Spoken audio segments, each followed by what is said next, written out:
নির্বাচন সম্পর্কে অভিজ্ঞতা সম্পন্ন এবং বিশেষজ্ঞ জ্ঞান আছে এরকম লোকের সংখ্যা অত্যন্ত সীমিত। যে দুই চারজন আছে তারাও ধরাছোঁয়ার বাইরে, তারা কারোর সাথে কথা বলতে চান না। এবং আপনাদের মধ্যে অনেকে আছেন যারা দীর্ঘদিন থেকে এই কাজের সাথে যুক্ত এবং এই কাজের সাথে অনেকের এনসাইক্লোপিডিক নলেজ আছে এই নির্বাচন সম্পর্কে।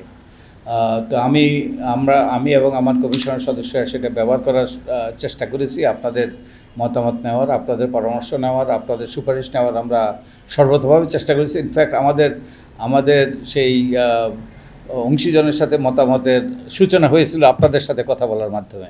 আপনারা জানেন যে আমাদের নির্বাচন ব্যবস্থাটা ভেঙে পড়েছে।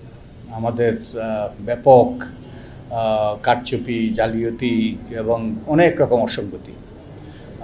আমাদের রাজনৈতিক অঙ্গনও বড়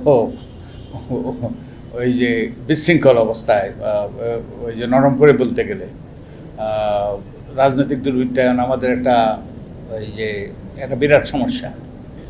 তো এগুলো থেকে যদি উত্তরণ ঘটাতে হয় তাহলে কতগুলো গভীর সংস্কার দরকার, কতগুলো গুরুত্বপূর্ণ সংস্কার দরকার, এবং আপনারাই অনেকগুলোর প্রস্তাব করেছেন।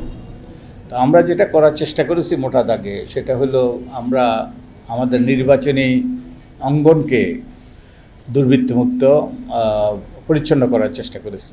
আমরা চেষ্টা করেছি বিচারের আদালতে বা আন্তর্জাতিক অপরাধ আদালতে অপরাধী সাব্যস্ত হলে তারা যেন নির্বাচনে অংশগ্রহণ করতে না পারে, ফেরারি আসামিরা যেন নির্বাচনে অংশগ্রহণ করতে না পারে, এবং মনোনয়ন জমা দেওয়ার সময় যেন প্রার্থীরা যারা আমাদের কারাগারে অন্তরীণ আছে তারা ছাড়া আর যারা যে অন্যরা সশরীরে উপস্থিত হয়ে যেন মনোনয়নপত্র জমা দেয়।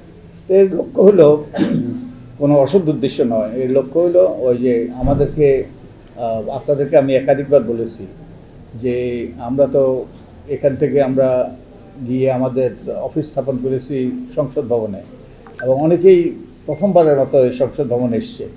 সংসদ ভবনে এসে তারা আমাদেরকে বলেছে, তারা অভিভূত হয়েছে এই সুন্দর বিল্ডিংটা দেখে। তারা আমাদেরকে বলেছে, আমি মনে করি এটা আমাদের জন্য একটা ম্যান্ডেট ছিল যেন কুৎসিত লোকরা এই ভবনে প্রবেশ করতে না পারে।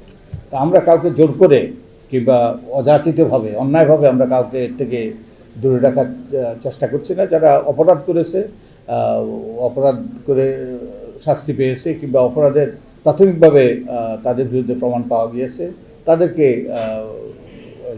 ওই নির্বাচনী ব্যবস্থা থেকে দূরে রাখার আমরা সুপারিশ করেছি। এবং আপনারা একটু গভীরভাবে চিন্তা করলে বুঝবেন যে যেই সকল ব্যক্তিরা গুরুতর মানবাধিকার লঙ্ঘন করেছে, খুন করেছে, গুম করেছে, তারপরে বিভিন্নভাবে এই যে বিচার বহির্ভূত হত্যার সাথে বিভিন্নভাবে এই সকল অপকর্মের সাথে যুক্ত ছিল, তাদেরকে আমাদের ওই সুন্দর বিল্ডিংটাতে সেই আমাদের নীতি নির্ধারণের ব্যাপারে আবার দায়িত্বে আসা, এটা কোনোভাবেই কাঙ্ক্ষিত নয়। আমি যত জায়গায় গিয়েছি মানুষের কাছ থেকে আকুতি শুনেছি, আবার যেন এর পুনরাবৃত্তি না ঘটে। তো সেই জন্য আমরা কতগুলো প্রস্তাব দিয়েছি, আমরা আশা করি সরকার গ্রহণ করবে।